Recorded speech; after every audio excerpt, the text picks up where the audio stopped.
welcome to In Search of the Crystal Skull, an epic adventure into the world of mediocrity. My name is Aaron.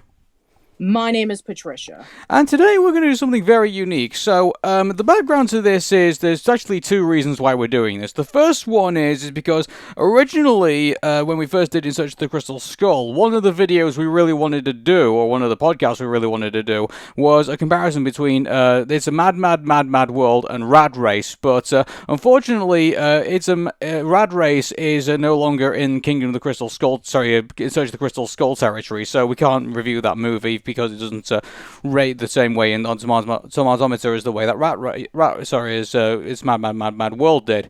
So we had to find other movies to do this and to do a versus, if you will. So today we actually found a great way to round off Nicktoons Movie Month, which is going to be we're going to be looking at the SpongeBob SquarePants movie, and we're going to be putting up it towards the SpongeBob Sponge Out of Water movie.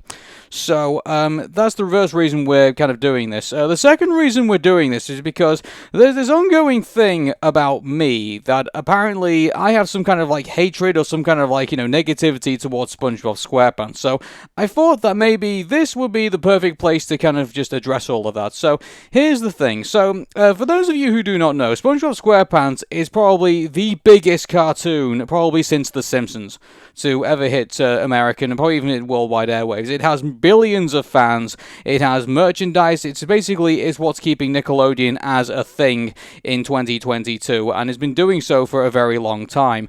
SpongeBob is a recognizable character. He's pretty much up there nearly with Mickey Mouse, I would say, but I think that's going to be a debate in itself. But he is one of the recognized mascots in the world, and he has basically done it all. He has written books. He has been on he's done his cartoon show, he's basically been in movies, as we're about to talk to today, and he basically just has a ton of merchandise, a ton of notoriety, and has a ton of fans.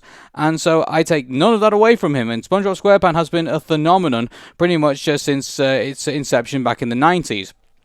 Where me and SpongeBob SquarePants differ, at least in the way that I feel about this show, is that it has been going on for way too long. It has been basically just, I feel like now it is just, gone into the same place that, The Simpsons is right now. Like, we call it Zombie Simpsons, if you will. Now, there is some arguments that the newer episodes of SpongeBob SquarePants are significantly better than the ones that have come before it. But, in my opinion, it should have been a show that should have probably gone a good couple of seasons, and then that should have been it, really. And it should have just been revisited in nostalgia, in my opinion. And other cartoon shows should have had a chance to kind of just, make their headway into this. Or maybe the problem should have been a time when SpongeBob SquarePants should have been allowed to reinvent itself, or, maybe have like spin-off shows, if you will, and, we just kind of went in a different direction, but it doesn't. It's pretty much the same formula that has been the entire time. Here's the thing that I'm sure that a lot of SpongeBob fans already know. You see, the first SpongeBob SquarePants movie, this was supposed to be the series finale. This was supposed to be the one to close everything off, because not Steven Spielberg. What am I talking about? Steven Hillenburg. Sorry, babe. Before we get into that, I mean, I just want to kind of round off basically this whole thing about me not liking SpongeBob SquarePants. So, before we get into that, so here's the thing about this, just to put a nail on this, and so that basically this is now encased in gold and is now up there for everyone to know. So it's not the fact that I don't dislike SpongeBob SquarePants. I just don't like it just being there 24 hours a day, 7 days a week. I want some variety in my life. Disney right now did Gravity Falls. Disney did The Owl House. Disney's done Monsters at Work, for better or worse. And Disney is, doing The Ghost of Molly McGee. And, Disney is doing various other different shows. And also Cartoon Network also was doing exactly the same thing as well. Nickelodeon has not really differed away, besides The Loud House and, some other shows that, also, as of this podcast, the Casa Grandes recently said that it's now been, ended, after 3 seasons. Because this is another thing as well, which I don't particularly feel like I have negativity towards SpongeBob SquarePants, is that Nickelodeon constantly puts shows up towards SpongeBob SquarePants and says, does this measure up to that? No? Okay, you're done. And like it just feels like that's the way Nickelodeon has been operating, since the beginning. Where that SpongeBob SquarePants has been there, and so that's my beef with SpongeBob SquarePants in regards to that. Now, is it a good show? Of course it is. Like I do urge people to watch it because it is a Nickelodeon's strongest show. But in regards to the reasons I don't like it, I mean, I pretty much just highlighted them out. So, I mean, it's just, I feel like it's a show that's gone a long time, it's had its run, and I feel like now Nickelodeon should move on and move on to onto newer things. And that's just how I feel about it. If you like SpongeBob SquarePants, that's great. But in regards to myself, I mean, I just feel like it is something that is good, but at the same time, I feel like I want some variety in my life, and I don't feel like I want SpongeBob SquarePants all the time, every single day. And that's just how I feel now about it's actually funny that you mentioned that, because as of yesterday when I was checking on Twitter, somebody made a pie chart of like, these are the shows that are currently airing on Nickelodeon, and according to the schedule, 50% of it is just SpongeBob, and the other 46% is like movies and TV specials, and then the rest of them are like The Loud House, The Casa Grandes, Bilbo's Post, It's Pony, and then there's a new show that's going to be coming out, Big Nate, which is based off a book series, and then the Rugrats reboot. So yeah, basically like 5% is like these newer shows, 46% is like movies and specials, and some of it not even Nickelodeon owned, and then the other one is just SpongeBob, which is like half of its schedule. Exactly. So if you like SpongeBob, good for you. But in regards to that, I want some variety in my life. And I feel like with other places that I go right now on Disney Plus and various other places, that's where I feel like I'm getting right now. So, but anyway, now that I've got that out of the way, and I want to let's now focus on what we're going to be talking about today. So, we are going to be focusing on we are going to be comparing the SpongeBob SquarePants movie to SpongeBob Sponge Out of Water, and so that will be like a comparison to two movies that came out a decade apart. So I guess let's go into the first movie first, in terms of like behind the scenes stories. As I mentioned earlier, that this was supposed to be the finale of SpongeBob. It had 3 seasons, it was very successful, and Steven Hillenburg wanted to conclude it with this movie. But 2004 was a very interesting year for Nickelodeon, because as you guys know, the Klasky Chupo reign was pretty much over. The original Rugrats series, Rocket Power, The Wild Thornberrys, As Told by Ginger, all ended in 2004. And Rugrats was its major cash cow for almost 15 years, and we discussed about that when we talked about Rugrats in Paris. So I feel like when they saw how big that the SpongeBob SquarePants movie was, that they were like, no, we don't want to cancel this. Even after Steven Hillenburg left, they still made SpongeBob seasons, even still to this very day. Instead of Steven Hillenburg being like the main showrunner, it was Paul Tibbitt who took over. And then a lot of the crucial writers and animators and storyboard artists who worked on SpongeBob also left as well. Some of them left to do shows such as Gravity Falls and Samurai Jack and various other properties, because they were suffering from massive burnout and they felt that there was no new ideas that they could bring into SpongeBob. And so, yeah, there's been a debate about, if SpongeBob killed Nickelodeon, but that's not neither here or there we're going to be talking about. We're talking about the first movie. So when I saw the premise of SpongeBob SquarePants the movie, in terms of like, okay, this is going to be like the big adventure that they're promoting this as. It's like, SpongeBob is going to be driving the Krabby Patty mobile, and Plankton finally succeeded in capturing the secret formula and taking over Bikini Bottom, and then we have David Hasselhoff as a cameo. So a lot of people were genuinely excited about this movie. And I remember that a lot of people, even still to this day, they call SpongeBob SquarePants the movie like one of their most favorite animated movies that they watched as kids. Oh, sorry, I didn't very abruptly there. So, in regards to the SpongeBob SquarePants movie, I mean, like, if we're gonna, should we talk about one first, and then we'll talk about the other one after that, or is that how we're yes, go absolutely, about it? Right. yeah. So, okay. the movie. So, I like the cold open of the first SpongeBob SquarePants movie, where it features the singing pirates, and the premise of this is that they're going to go see the SpongeBob SquarePants movie in the theater. So, it's very meta. In which, okay, we're going to have a group of pirates, and they're singing the SpongeBob SquarePants theme song, and then they're rushing over to the theater, and then the movie plays out. And then we have this really cool sequence with SpongeBob and going over to the Krusty Krab and, being like a badass where he's basically just, helping everybody out. And he's like, going over to a particular person who says that, he has a Krabby Patty, but there's no cheese. Oh no, shock, surprise. And so then he decides to like treat it really seriously. Like he gets his briefcase and then he pulls out a slice of cheese and then he sensitively puts it up there while the customer's like really crying and he's panicking, and they treat it really, really seriously. And then it just turns out it was a dream sequence, because of course it is. I mean, if SpongeBob were to have an opening like that where it was legit, I'd be like, wow, SpongeBob, you really matured since then. You treat this like it's a legit, like it was almost like if you were working in a hospital or something. So, then we got into like the classic montage with him getting himself ready, which you would see in a lot of early episodes of SpongeBob.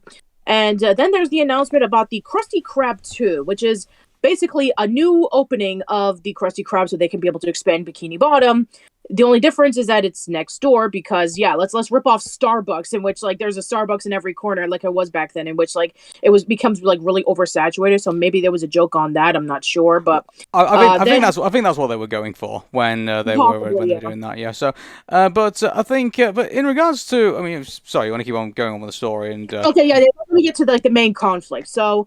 The reason why SpongeBob is really excited about the opening of the Krusty Krab 2 is because they're going to choose a new manager for that one. And he thinks that he's going to be the one to do it because he was Employee of the Month for who knows how long. And he thinks he's a shoo-in. But it turns out it was Squidward who was chosen to be, the manager of the Krusty Krab 2. And then Mr. Krabs tells him, you can't because you're just a kid. And you're not responsible and you're not mature enough to run an establishment like the Krusty Krab 2. And so this is one of our first conflicts that we see in the movie. Mm-hmm. So, it goes to our open. I mean, I don't really actually fault it all that too much because, like, it would be kind of like, keep in mind, like, it does start with, like, the typical, like, you would go into a SpongeBob episode and it would go, like, the narrator is already, doing his spiel that he would do for the episode when it opens up. But then, obviously, it then cuts into, like, this kind of, like, this action, kind of like, 24 kind of like, kind of scene, with John Bauer to actually be there. But, like, at the end of the day, it's the way that they open it up is actually, is very unexpected. And actually, that is a good way to kind of like start what I would consider the SpongeBob SquarePants movie. So, it's obviously all the dream, and which, obviously it is. And that actually plays to that. And then, in regards to like opening the Krusty Krab 2, I mean, in regards to the way we start off the story, I mean, I can't really fault it all that much because it's going to be, at least it looks like it's progressing the SpongeBob story from that. So, like, because, hey, there's a second, Krusty Krab that's going to be opening up, and someone's going to need to be responsible for it. So, I wonder who it's going to be, for that. And SpongeBob SquarePants, I think, is banking on it being him because he's been such a loyal employee to Mr. Krabs. And, that's actually a thing that actually the audience can go along with because, everyone wants to see SpongeBob, succeed, and he's got every reason to be so. He's been Employee of the Month pretty much every single month since he's been there. Exactly. I mean, that was a whole episode of that in the early season of SpongeBob where, he wants to be Employee of the Month. He's really taking it seriously while Squidward doesn't really remotely care until SpongeBob pushes him too far. And then Squidward's like, yeah, I'm going to be the one who's Employee of the Month. So, yeah, there was an entire episode dedicated to that. Yeah. The one thing I don't particularly like about it, though, is that this opening, I mean, unless you're a fan of the show, you really don't know what's going on. Like, and that's the one thing I always, I'm always critical about movies of, is that unless it's going to basically explain the world that you're being thrown into, like, you can't just put a movie out there and just expect everybody to know what's going on. You can't. Like, you need to kind of explain what is going on here. And in fact, I don't know, maybe we should try and switch this up a little bit. Maybe instead of like, talking about one and then talking about the other, I think maybe we like, because there's one comparison, that Sponge Out of Water did that the original SpongeBob SquarePants movie didn't do, and that is that, it actually explained what the SpongeBob SquarePants story was in the second movie, and it didn't do that in the first movie. And that's the thing, because you could argue that with the second SpongeBob SquarePants movie, you wouldn't need an intro because, SpongeBob at that point was around for almost 15 years and, it's become a major pop culture icon and you would think that everybody has watched it, but you have to say that maybe there's some kids who have not watched SpongeBob. And so that was able to be really well in terms of the introduction, with having Burger Beard reading off to the seagulls the story about SpongeBob SquarePants and explaining about, like, this is SpongeBob SquarePants, and he's naive and he's optimistic and he works at a burger joint called the Krusty Krab and everybody loves it, and Plankton's trying to steal the secret formula. So yeah, it explains the plot of the show in a very quick and very easy way, which is what you should do. Even just because a show has been running for so long, you can't just assume that everybody's going to know about it immediately when they see it in the theater, especially for those who have never seen it. That's why we criticize Rugrats in Paris for that reason, is because even though that there was a few seconds where it explained about Chucky's mom and all that kind of stuff, as for like the other characters and such, I mean, it wasn't really explained well, and you really don't know the jokes and the context unless you've seen the show. But but Sponge Out of Water was able to do it in a way that was really smart. They did this with the Jungle Movie. They did this with Static Claim. They did this amazingly with Enter the Florpus. So I think that now they're just getting that, yeah, even though that you have a theatrical movie based off of a really, really popular animated series or live action show or whatever that they're adapting, you need to ease the audience in with an origin story. Yeah, that way they can... The one thing I would say, though, about in defense of Rugrats in Paris, I mean, keep this in mind, this was the second movie. I mean, there was the Rugrats movie before this. So, like... Yeah, but here they're saying Sponge Out of Water was the second SpongeBob movie, and I would argue that the first SpongeBob SquarePants movie should have done what the second SpongeBob SquarePants movie should have done. I mean, that was the point I was trying to make, really. Like, it's just like... Okay, yeah, gotcha. Yeah. So basically, both openings, I mean, of the movies, I mean, are drastically different. I mean, like, one just throws you in, and then the next one actually explains what this world is before you actually end up getting into the story. Which really is, like, the second movie, I would say, I think in regards to its open, I think is a bit more responsible than I think the first movie is. So I'll give it that. Yeah. Now, let's go into the conflicts of both movies. So the conflict of the first movie was that Plankton had tried every single plan to steal the Krabby Patty formula, except for Plan Z, which he didn't even know existed. And so he finds Plan Z, and the plan was to take over Bikini Bottom by giving away free chum bucket helmets and then controlling them in his tower. And the whole point of it is that the reason why he's doing this is because he wants to blame Mr. Krabs for stealing King Neptune's crown, when in reality he has King Neptune's crown.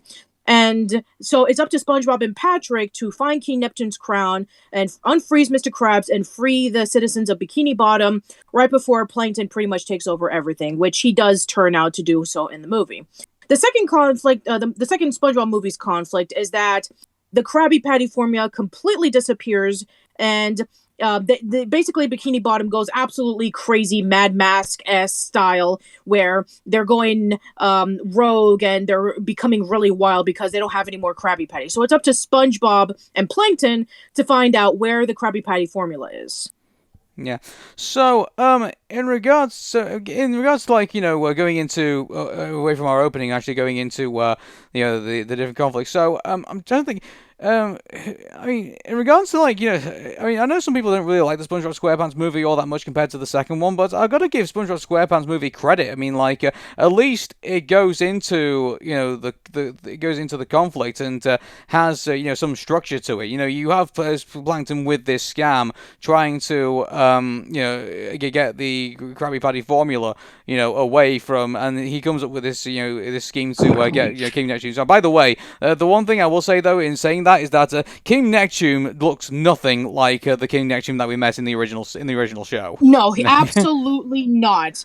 Which doesn't make much sense. Like, it's a major continuity error, because King Neptune in the SpongeBob SquarePants series is voiced by John O'Hurley, and he has like long, luxurious hair, and he is basically very foppish. While King Neptune in the movie is the complete opposite, where he's constantly worried about his bald head, and that's the reason why he wears his crown. And we see this much, much later on, like years later, that King Neptune in the animated series has a son named Trident, while King Neptune in the movie has a daughter named Mandy. So, yeah, I mean, to be quite honest, when it comes to, like, continuity in SpongeBob SquarePants, you shouldn't really be complaining about it, because SpongeBob has always been inconsistent when it comes to its continuity. So Yeah, I mean, the fact that we have two completely different King Neptunes. And here's the thing, this is the only time in which we see this interpretation of King Neptune, because throughout the series, we see the John O'Hurley version of King Neptune. So, yeah, I think that with that said, I mean, what do you think about this King Neptune compared to the series King Neptune? I don't like him. Like, it's like he's your typical, like, I'm the authority figure, and like I really don't care about the context of things. Like, like he tried to punish the royal crown polisher. The fact that that's his freaking job for taking the crown. Like, it's like, it's just and then it's up to the princess to, like, let him go.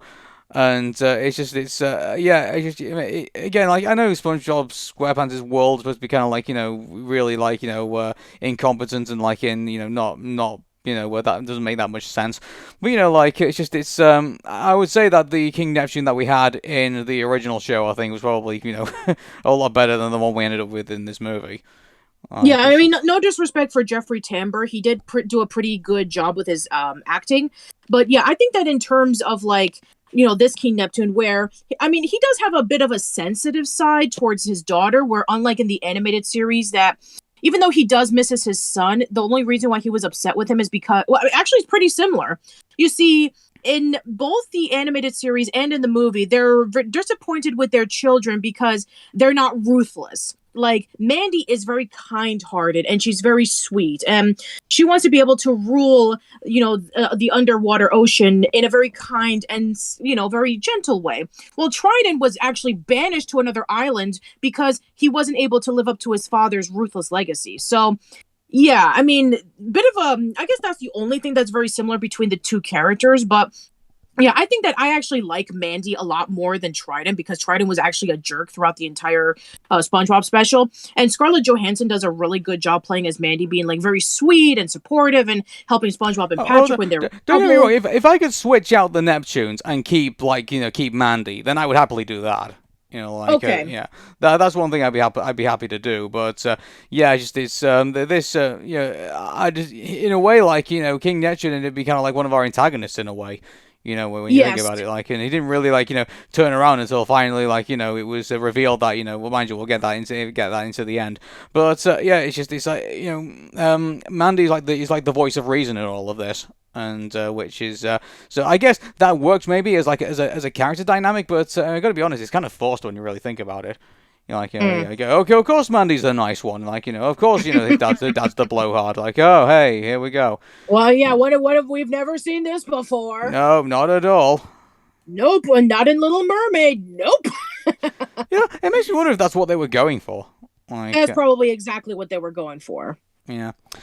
So, in regards to, like, them actually, executing, like, the adventure, so, we've got SpongeBob and Patrick actually going off, on a best friend adventure, on the... yeah, they're going over to Shell City to find the crown, Shell City's on the crown. And then, on the other movie, we have SpongeBob and the unlikely duo of SpongeBob and Plankton, actually, yeah. The last time that I saw SpongeBob and Plankton together in a way that they had to work together, it was like in the season 1 episode Fun, in which when SpongeBob tried to teach Plankton how to have fun, when in reality Plankton was using him so that he can be able to steal the Krabby Patty formula. So yeah, it was actually a really nice dynamic duo that I didn't really expect. I mean, you have Plankton struggling to say teamwork, and you have him slowly warming up to SpongeBob, but then of course he sneaks into SpongeBob's brain to see if he actually remembers the Krabby Patty formula, and then he he transitions into like this cotton candy, like cookie, sugar rush nightmare. I don't think this came out in 2015, didn't it? This movie. Yes, it did. So I mean, like, when was Trolls? Like, I'm trying to remember now. Was it around the same time as? I think it was. Yeah. Yeah, because, like, I kind of thinking, like, there was too many comparisons to, like, oh, hey, this looks overly cutesy, and it looks in a particular style, and it kind of makes me think, was Trolls kind of like, sort of kind of like an inspiration for some of what we're seeing here? In a way, like, like, the only other thing I can think of is, like, the Land of Chocolate in Homer Simpson's, where Dream when he... Or that Sugar Rush scene in Gravity Falls, in which Mabel eats all the Fun Dip and then she goes, like, all crazy, or her imagination... Well, if you remember, I was somewhat comparing it to, what was it, the, when she was in that bubble in the finale of Gravity Falls, when, she was trapped inside of her mind in Gravity Falls because Bill Cipher was trying to prevent Dipper and Wendy to go inside and rescue her because she was the one who had the key to prevent Bill Cipher from like taking over everything. So yeah. Yeah, so though it kind of reminded us all of that. Also, the dreaded AVGN, happy level that we always compare it to in the AVGN video game. Yeah. Oh, by the way, we were wrong. Trolls came out in 2016, so this came out a year after the SpongeBob Out of Water movie. Okay, then maybe I don't know if they're like either aware of each other during production. I don't know, but I have no idea. I mean, to be fair, Trolls has been around for a long time. I mean, like toys. So maybe there was a correlation to that, but I have no idea. But yeah, sugary stuff like that was, pretty tropey at that point. Mm-hmm. So we have I guess which dynamic did you actually enjoy watching? I mean, watching SpongeBob and Patrick kind of like doing their goofy stuff, or like being their goofy goobers, or do we enjoy like SpongeBob and Plankton like having that unlikely duo kind of like adventure? Well, I mean, the SpongeBob and Plankton one didn't last as long as SpongeBob and Patrick because if you remember, like towards I would say like toward the second act, or leading up to the third, that was when Squidward, Mr. Krabs, and Sandy started teaming up together. So SpongeBob and Plankton didn't last as long as SpongeBob and Patrick, where they were together throughout the entire course of the film. I mean, they did everything together. They were walking over to like the saloon, and then they reached over to the ditch, and they had to go down, and they had to run away from like the crazy monster that was disguising herself as an old lady, and then they got into Shell City, and then they were almost about to die. So. And then they finally got a ride from David Hasselhoff. Well, in SpongeBob and Plankton, they did go through like the bubble because SpongeBob knew that Plankton was not the one who stole the formula. Then they freed Karen so that they can be able to build the time machine. And then, like I would say, like when they found out about like, okay, now we have the scene in which when they found out that the formula that they took from the past was not the real formula, and then they kind of like put two and two together about like SpongeBob smells the Krabby Patty aroma from the surface, and so then it just kind of like drops Plankton, and then we focus more on SpongeBob, Patrick, Mr. Krabs, and Sandy in the third act. Oh, I'm going to say once we get to that point, like the second movie actually becomes a bit of a mess. I think the second movie kind of unravels towards coming towards the final third. But in regards to SpongeBob SquarePants movie, I mean that kind of remains kind of consistent because I mean you got SpongeBob and Patrick going through like these pretty much these trials going outside of the areas of Bikini Bottom, and then you've got this bounty hunter chasing after them as they go along, and you can see him just leaving everything in the dust while SpongeBob and Patrick struggling for all these these dangerous obstacles that they have to go through. And then you get the bit where Mandy does catch up to them and then realizes that they're struggling pretty badly, so she decides to use her so-called mermaid magic to turn them into men. So, yes. So then at least there's some lineage to the SpongeBob story, going all the way up through into the final third. But in regards to Sponge out of water, it kind of mixes the narration with the actual story, and then the narrator ends up being the antagonist of of the movie, which is that's just really just kind of strange, and it's a bit mixed up really. So we found out that Burger Beard was the antagonist, and the book that he had gotten from the beginning of the movie. This is the first thing that we saw, where Burger Beard was actually wanting to get a book that a skeleton was holding, and he was reading it, and it was like, okay, this is the story of SpongeBob, and a bunch of seagulls are surrounding him, and then it turns out that he can actually control the characters of Bikini Bottom to his wants and with his needs. So he ended up stealing the Krabby Patty formula. He ended up turning Bikini Bottom into a post-apocalyptic nightmare. He was the one who ended up with writing the characters into Pelican Island when they were getting really close to him. So yeah, he was the one controlling the entire plot of the movie. I'm gonna be honest with you, I didn't like it.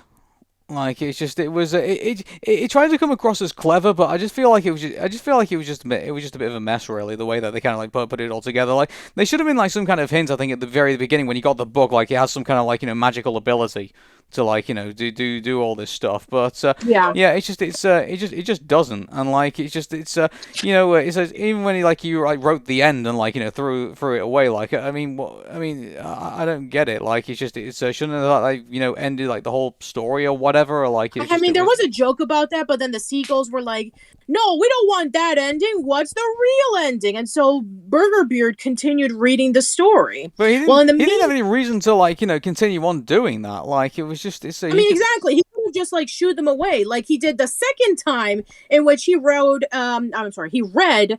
A nicer, softer way, where that's when they came together and they were going to, form a team. And then they were like, "No, we need to know what happens next. Tell us more." And then Burger Beer decided that he was going to shoo them away by pulling out wings under a cloche and saying, "This is Kyle," and then everybody flew away. But in reality, Kyle was just in the outhouse bathroom, and then he just shooed him away. And then that's when he basically just took over he took over the entire world. Well, not the world. I mean, I guess it's in California, in like a particular beach spot where he was serving everybody Krabby Patties. Yeah, it was a mess. Like I didn't like it, and yeah, and the funny thing is that was the stuff that was the most heavily promoted in the trailers. It was making it look like, okay, they're going to be in the surface throughout the course of the movie, because we saw very early on about their super abilities, and it was even in the posters that this was going to happen. But mind you, so the whole thing about like the Krabby Patty formula disappearing and all the 2D stuff, I mean, that's not anywhere in the posters.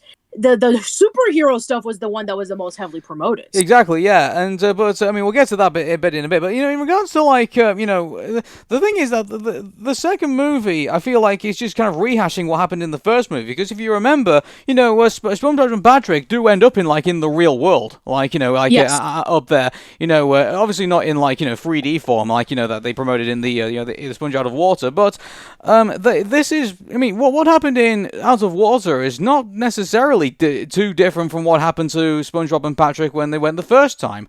I mean, they actually stayed a little bit longer in the second movie, because when they went to Shell City, they were immediately captured and they were being dried up into that gift shop. And then when they finally arose, when this huge Deus Ex Machina moment happening with everybody's crying, and then the tears of the Goopy Goober was able to short circuit an electric wire, and then it caused a fire, and then the fire sprinklers revive SpongeBob and Patrick, and then they immediately head out to the beach where they meet up with David Hasselhoff. So they didn't stay that long in the surface, and then they got the crown, and then they were able to just go back underwater. Well, here in the second movie, they did stay throughout the third act, and there's a dolphin who apparently is like the leader of the cosmos and watching over the galaxy for 10,000 years. And he gave them the ability to breathe underwater, even though that technically SpongeBob and Plankton ruined the future where Saturn and Jupiter crashed together. Yeah, so I mean, in regards to that, I mean, by the way, we haven't even explained Bubbles yet, this dolphin yet. We haven't even got to that, but people will be listening to this thinking, what the fuck are they talking about? So here's the thing, so SpongeBob and Plankton build a time machine out of a photo booth. Okay, you just go with us with this, okay? They build this machine. It would make Doc Brown cry. They made the way they made it, but they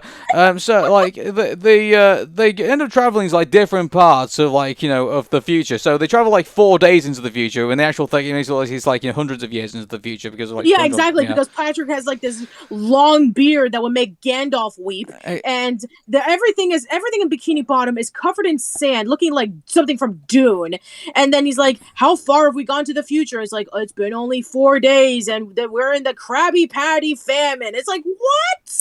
Oh man! Really? So 4 days? You guys are out of your minds. So they travel again, and then I think the third place that they end up in is finally this alternate it doesn't even sound like they even travel through time. It looks like they travel to an alternate reality where Bubbles happens to be looking over the universe.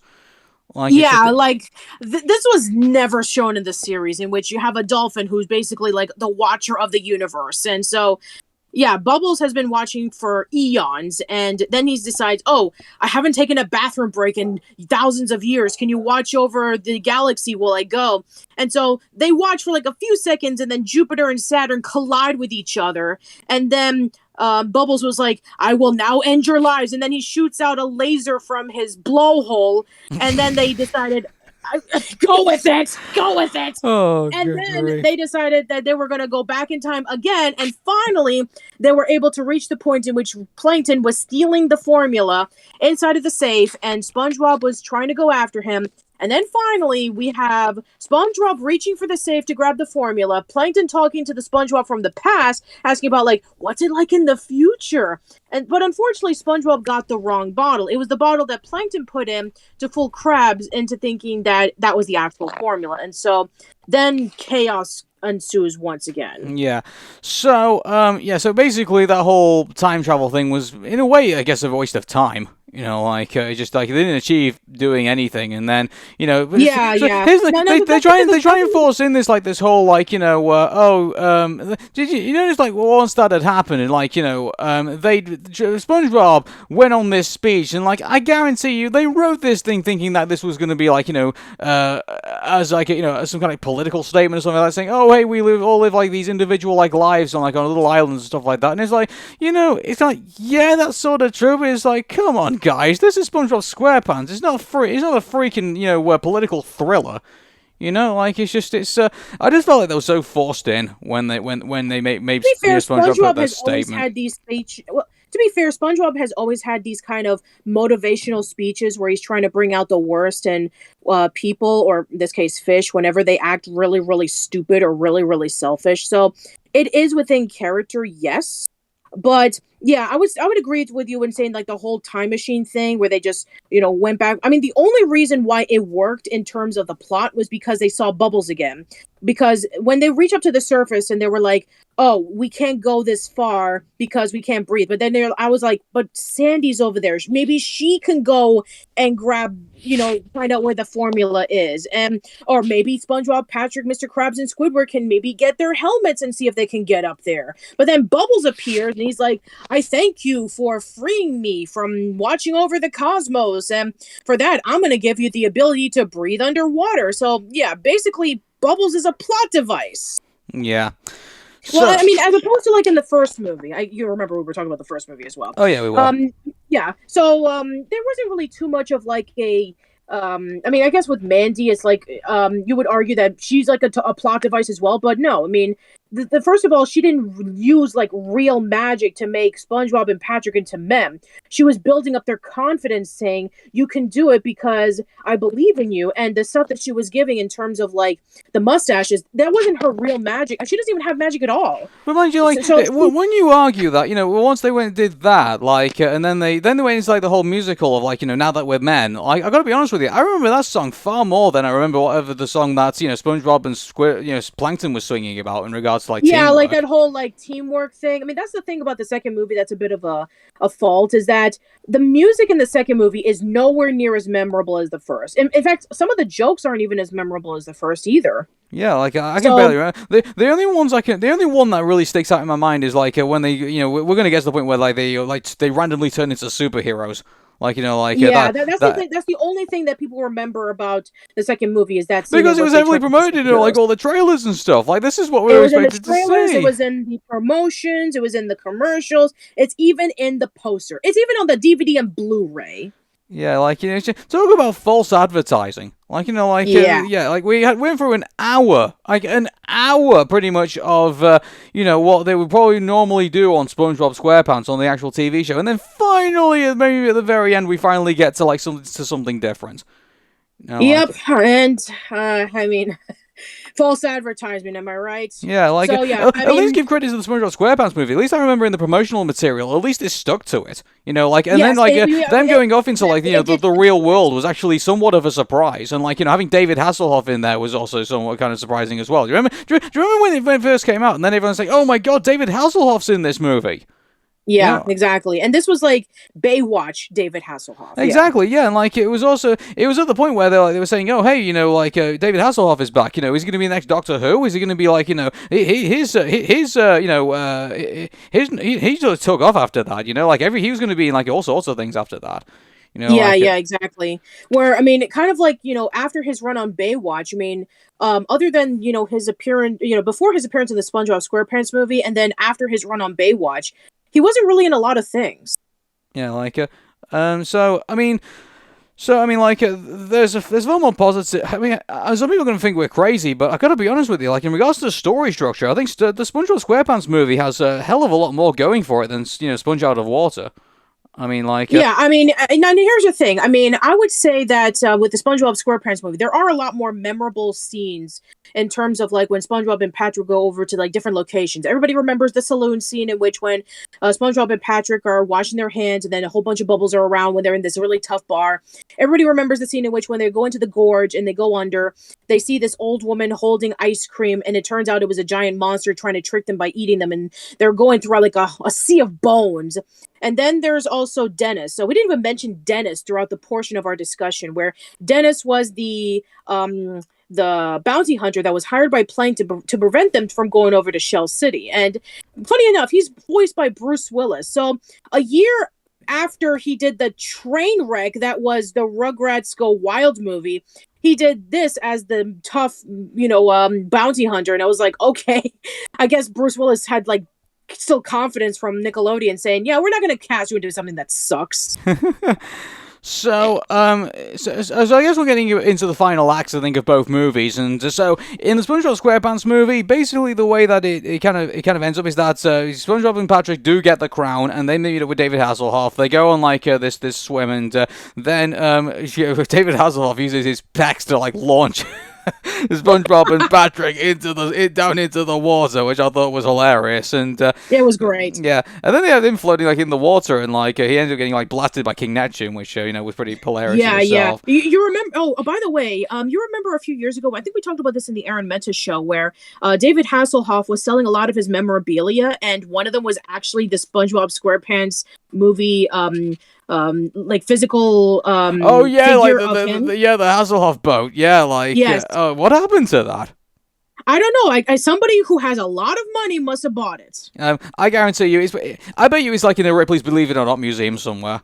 I kind of think it's probably... possibly. Yeah, it won't surprise me. They'll probably donate it to a museum in the future, kind of like what they did with like the Good Burger Mobile, in which like after they were done filming it, it was like left abandoned somewhere for decades until somebody found it and actually restored it and donated it to a museum. Yeah, you know what is going to be hilarious? Like if you and I end up going to back to the Ripley's Believe It or Not in Florida, and then we see there's the David Hasselhoff model from like SpongeBob SquarePants. Yes, that'd be so great. Oh, that'd be so awesome. Yeah. I would love that so much. Oh man, I miss St. Augustine. We need to go back. Tell you guys in the comment section below. Tell us if you know where that model is. Tell us where it is. We'd really like to know. Yes, please. Yeah. So. Okay, so anyway, so that's like the going on in the final act of the movie. The final act of Sponge Out of Water. I gotta be honest with everybody. It's Marvel junk.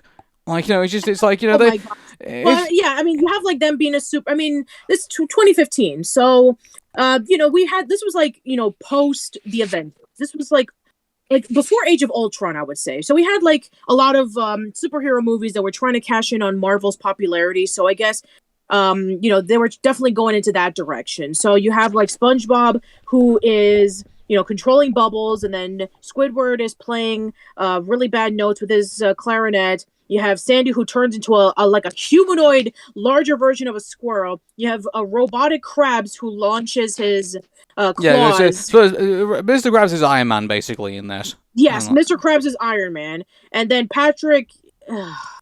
he launches ice cream out with his mind powers. Yeah, Patrick is probably the worst character in Sponge Out of Water. I despise Patrick. You know, like, Oh man, he betrays SpongeBob and Plankton's loyalty. He calls them out. He doesn't want to join up with them, and then when he does, and something bad happens, he's like, "Can I go over to the different team?" He is a coward, and he is just not very loyal. And then his power in the third act is useless. how the hell did this character get his own spin-off series? Oh my god! Like, Don't remind me. By the way, exactly, yeah, and hopefully they'll take a look at it somewhere down the line and say, oh, it's not as good as SpongeBob SquarePants, so dump. But anyway, the thing that I definitely commend the second movie for was that Burger Beard was hilarious. I did like Antonio Banderas' over the top shenanigans. I thought that was pretty funny. Well, I liked him in the beginning, but I don't know, like, during the final act, I was just kind of like, oh, to be honest with you, though, I mean, this is Antonio Banderas' fault. Like, it's not the fact that he has to play, like, No. He's a great actor. He's a great actor, he does a wonderful job playing as this over-the-top pirate. I was talking about that. Yeah. As for his story structure, I mean, yeah, it definitely kind of just falls apart in the third act. The one thing I will give it credit for in the final act, the cinematography in this act is actually pretty good, and they got Antonio Banderas like do like the whole like he's getting thrown around in the ship and everything. When Plankton picks it up and like starts throwing it around and stuff like that. Like that those bits were good when he was doing all of that, and but in regards to like his his motivation as a villain, I think in regards to like wanting the Krabby Patty formula for himself because he wants his own, burger place to become successful, like on the surface world.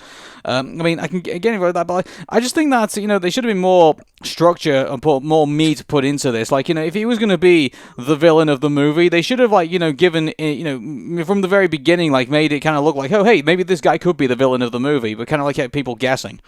In that, like, it did kind of start off that way towards like the second act, where we're like, oh man, this thing completely disappeared. What happened? I mean, at first I thought it was a hologram, but then it was like, no, the Krabby Patty is gone, and then we were like wondering who took the formula. Was it Plankton who was just lying this entire time? But then we found out, no, it's Burger Beard, and the only reason why he was able to take it was because of this book.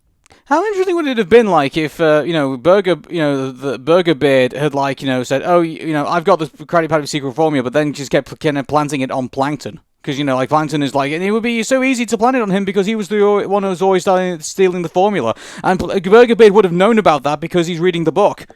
So, like, I just feel like, if he had, like, I say at the beginning of the movie, the way they should have played it out is that, he was going to, like, steal this secret book, and he didn't know what was in it, but then he picked it up and started reading it, and then realized, oh, hey, this is the story of SpongeBob SquarePants, and then he started, during the movie, while the whole story is playing out, he schemes, like, kind of like, I mean, do you mind if I spoil something that you and I are playing right now?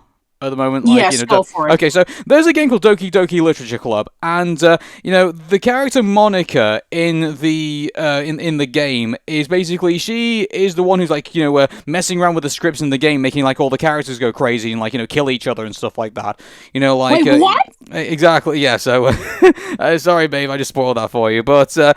Are you serious? Yeah, I'm serious. Like yeah, and it's kind of like that. I would have like it if they played Burger Beard kind of like that, not like killing like all the characters, of course not, but the way I would have played it out is that it would have been like Burger Beard has the book and he would like innocently kind of like reading out the story and stuff like that, but then halfway through he realizes, oh wait, maybe I could get that Krabby Patty speaker for me for myself, and then he can make all the Krabby Patties and then make money for himself, and then pin the whole thing on Plankton, and that would have been a good way of going about it, at least in my opinion.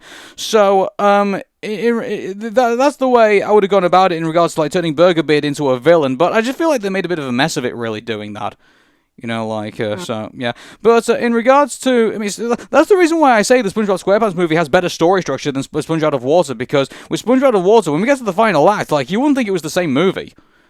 I mean, here's the thing that a lot of people were kind of telling me that, I disagree with your statement that, Sponge Out of Water was inferior to SpongeBob SquarePants the movie. It's now if you like the second movie more, then that's perfectly fine, and I have nothing to say about it. But I would have to say that when it comes to like the third act and when it comes to like that climactic battle with with SpongeBob and Plankton taking that last bit of the Gooby Goober spirit, and then finally where he plays the Gooby Goober rock song, even though that it's not an original song, but I still remember it a lot more, where you have like the different styles of animation, and the presentation was like really over the top, and he was able to defeat Plankton with the power of rock and roll.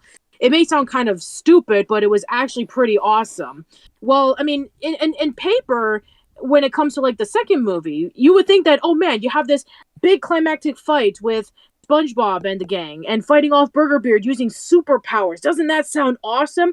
It's almost like the episode with Mermaid Man and Barnacle Boy, when Barnacle Boy turns evil and then Mermaid Man needs to call in the IJLSA, and they have SpongeBob, SpongeBob, Squidward, Patrick, and Sandy put on these costumes to take down Barnacle Boy, Man Ray, and the Dirty Bubble. In fact, that would have been an interesting callback if they would have actually had the costumes from the IJLSA to have it, where SpongeBob is the Quickster, and Squidward is like the volcano one, and Patrick can be able to stretch, and Sandy can turn invisible. I would have loved to have seen that callback, but I guess they wanted to make it more akin to what their characters are. So I guess that's fine, but it's just nowhere near as good. Like, oh man, like, wouldn't it have been amazing if we would have had those old costumes again? Coming back from a classic episode of SpongeBob. But I think it wouldn't make much sense. But how much fun would it have been if like Mermaid Man and Barnacle Boy had like just suddenly appeared, like, at the final moment when like it all looks like it's lost. Like that would have been. That would have been so good. Like, I mean, that actually makes me wonder about like Mermaid Man and Barnacle Boy. I think they're like mermen because even though that they look humanoid, they're actually like mermen. Like in the name Merman and Mermaid Man and Barnacle Boy. But I think that wouldn't have been possible because Ernest Borgnine, who played as Mermaid Man, passed away in 2012, 3 years before the movie came out. So I don't think that would have happened. I mean, maybe if he was still alive, that could have been possible. Oh, well. So, yeah, but, so, one thing I will say that about, a positive thing I will say about, SpongeBob out of water at the very end is that, Plankton gives back the formula because he realizes how much damage it's actually done, like it being missing this entire time. So, I mean, I guess we got some character progression out of Plankton. But obviously he goes back to wanting to steal the formula again because that's his thing. This is I mean, that was such a disappointment. It's like going into that old tired trope about like, okay, we need to like reset the formula. I mean, not like the Krabby Patty formula. I'm talking about like recycle the same old formula for a show. It's like, okay, the bad guy becomes good, but then they turn bad in the next episode. It's like, give me a break. The way I would have explained it away is that, like, all this mess has been made, and, like, all this chaos has now been created, and one thing I would have, like, maybe said is that, let's make the book, let's write on the page, like, to reset everything so that, not everyone remembers, like, the events of what happened, and so, like, take some of the trauma away from everybody, maybe. And so then, of course, Plankton is going to go back to stealing the formula again, because, everyone's minds are raised, and like they just reset them back to like before all of this happened. So of course they're going to go back to that. That's one way I would have gone about it. I would have thought like everything just kind of goes back to normal. Which to be honest with you, like will be a bit disappointing because that means like nothing. We basically just sat through a movie and nothing's progressed. In a way, but I mean that's kind of like what SpongeBob SquarePants is there, so I guess I shouldn't be too surprised if that's the way that they would end. They don't even end it at that. Like everyone's still pretty clear that the Bikini Bottom basically hit the poop hit the fan and it turned into like Mad Max world for a while, and so people have still got that in their clear memories, and but yeah, again like a Sponge out of water is out of its depth in regards to telling a story. I'm really surprised I'm saying this, but I prefer the first one over the second one.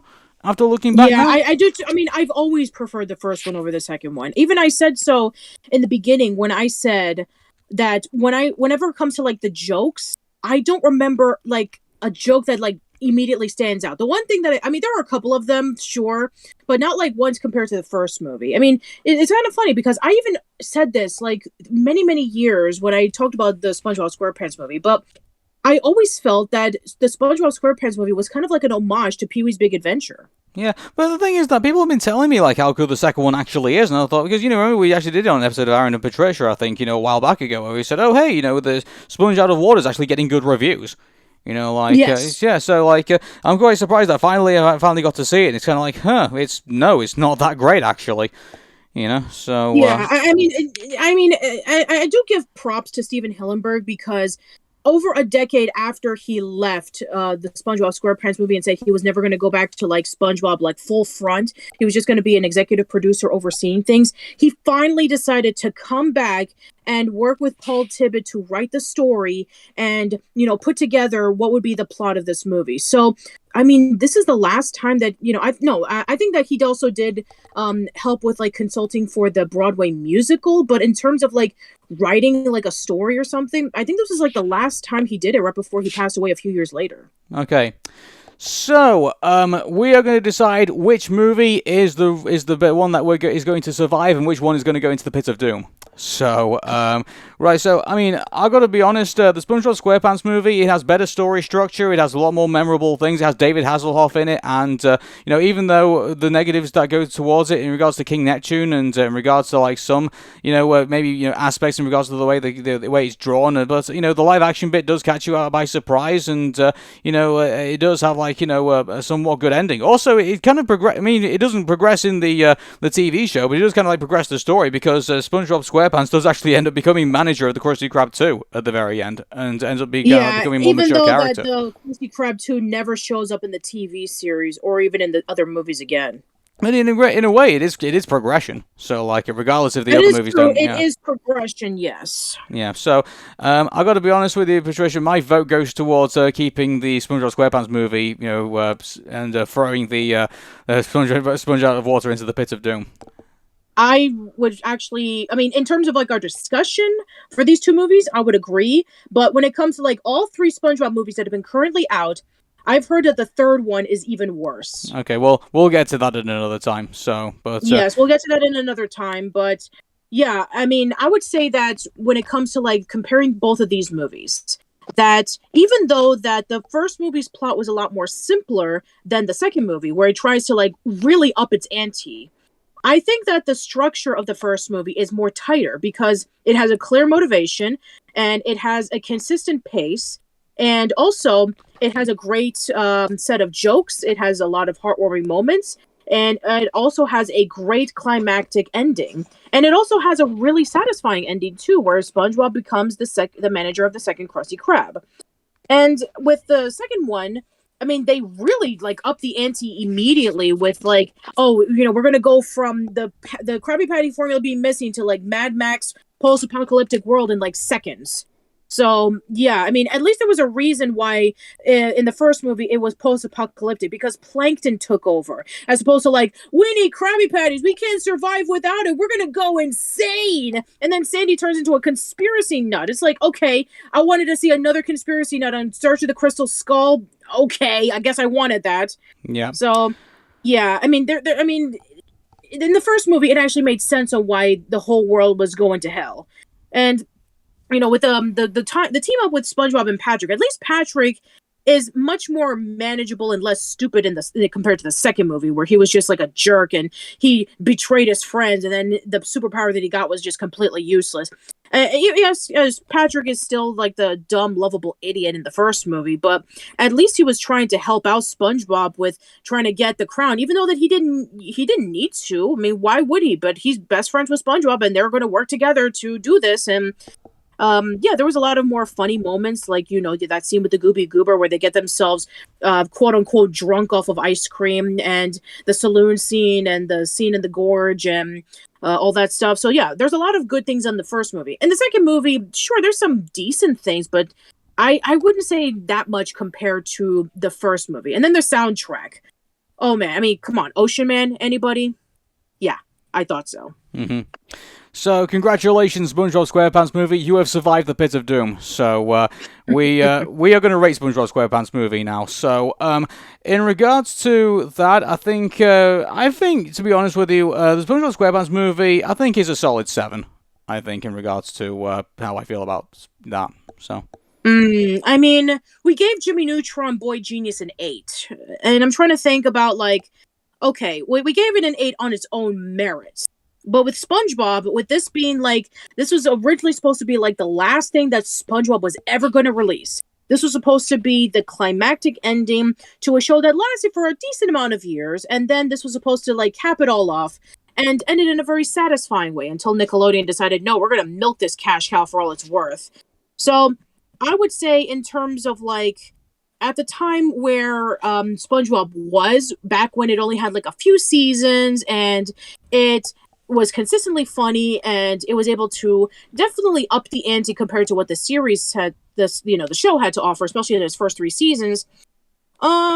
I would probably give it an 8 because I think that the stuff that it does have, it definitely is to its advantage. The only thing that I say that the second movie did better than the first was that it actually told an origin story about like SpongeBob to ease kids who probably had never seen SpongeBob. That's one of the very few things that I would give the second movie credit. Okay.